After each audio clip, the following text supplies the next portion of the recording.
you're having a heart attack. Not actually, but who arrives on scene when you are having a heart attack? You call 911 and an ambulance arrives. Your house is on fire, you call 911 and firefighters arrive.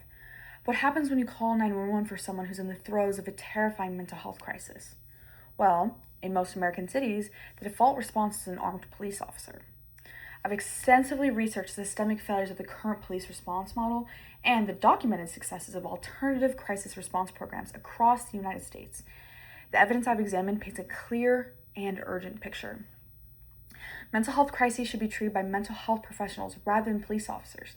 The unarmed approach dramatically reduces fatal outcomes. It prevents the criminalization of a health issue and prioritizes compassionate care over forced compliance.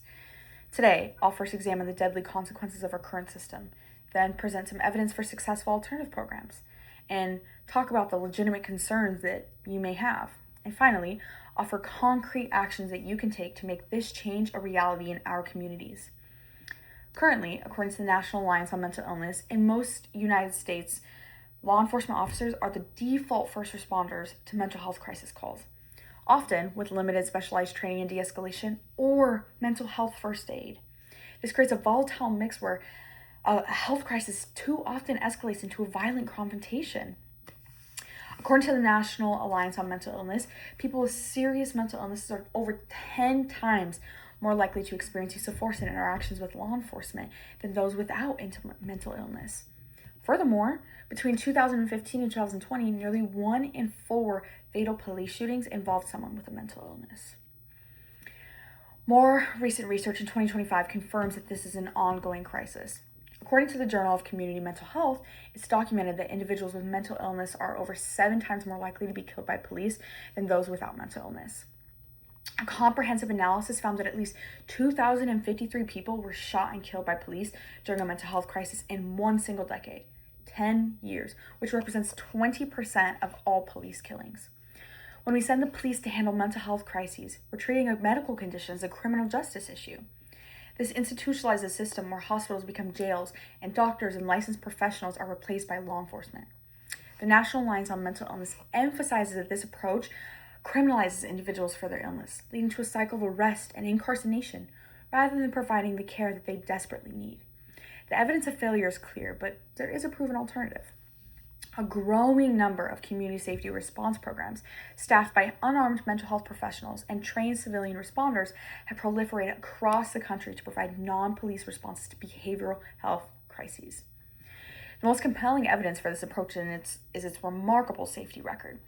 Data from programs in Eugene, San Francisco, and Durham indicate that police backup was requested in only 1 to 3% of community safety response calls, which demonstrates the safety of these unarmed responses. Los Angeles actually launched an unarmed model of crisis response program in March of 2024 that has handled over 6,700 calls in its first year, with fewer than 4.1% of calls requiring police backup. An article in the Los Angeles Times pointed out that the program has saved the police nearly 7,000 hours of patrol time.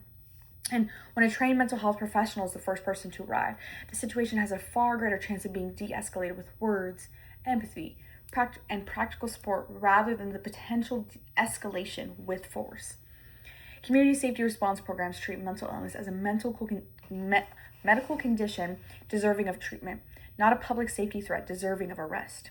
This shifts the focus from compliance-first mentality to care-first approach, which prioritizes compassion and connection to services. The evidence supports this shift. Grand Rapids Co-Response Program has successfully diverted approximately 1,100 people from emergency rooms and 500 people from jail over 3 years.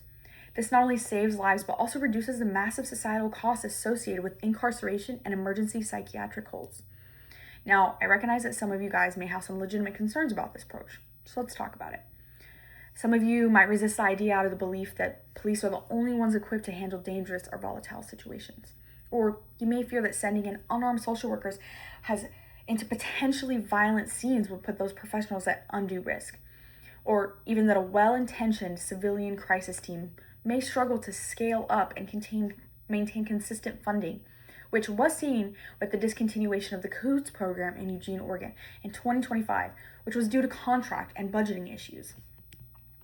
Evidence from existing CSR programs directly addresses the safety concern. The Los Angeles program report reported that only 4.1% of calls required police involvement. And it was typically when an individual insisted on having a police officer present or when weapons had been discovered. The data from Eugene, San Francisco, and Durham show police backup requested in only 1 to 3% of calls, which provides further evidence that unarmed responses are remarkably safe. Regarding scalability and funding, while Cahoots did face challenges, the community's immediate mobilization to restore the services demonstrates that these are solvable logistic challenges, not fundamental flaws in the concept. Moreover, the permanent adoption of similar programs in Los Angeles and the proliferation of over 135 such programs across more than 100 jurisdictions shows that sustainable implementation is possible. The question is not whether or not this approach is ideal, but whether we're willing to prioritize and fund it. Now, it's important to clarify that this is not about attacking the police.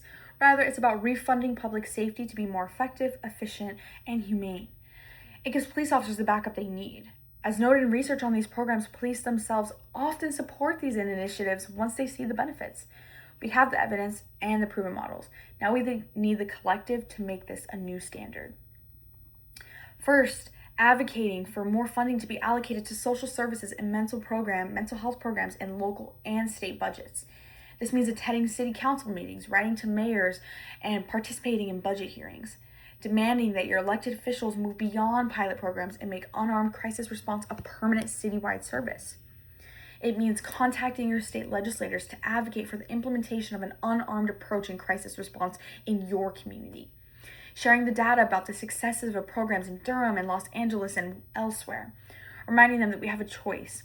We can continue to send armed officers to treat a health crisis, or we can choose a path that saves lives and treats every individual in crisis with the dignity and compassion that they deserve. These actions will help build a public safety system that truly protects everyone.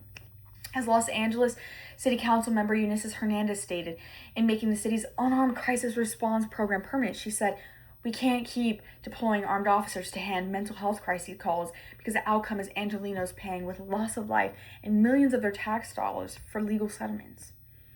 So today I've shown you that our current system of sending armed police officers to mental health crises is failing. It's resulting in a disproportionate number of fatal outcomes and the criminalization of a health issue. I presented evidence from successful unarmed crisis response programs across the country that has dramatically reduced fatalities, it's prevented criminalization, and it's prioritized compassionate care. I've also addressed the legitimate concerns about safety and funding with empirical evidence and demonstrated that these concerns are not insurmountable obstacles that we face. Mental health crises should be treated by mental professionals, not armed police officers, because the evidence clearly shows this approach saves lives and treats individuals with dignity. So we have a choice.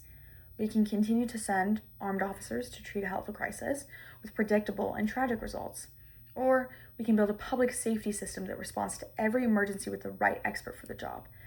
The evidence is clear, the models exist, now the choice is ours. I urge you to act, contact your legislators, advocate for funding, and help build a future where mental health crisis is met with a healing hand and not a gun.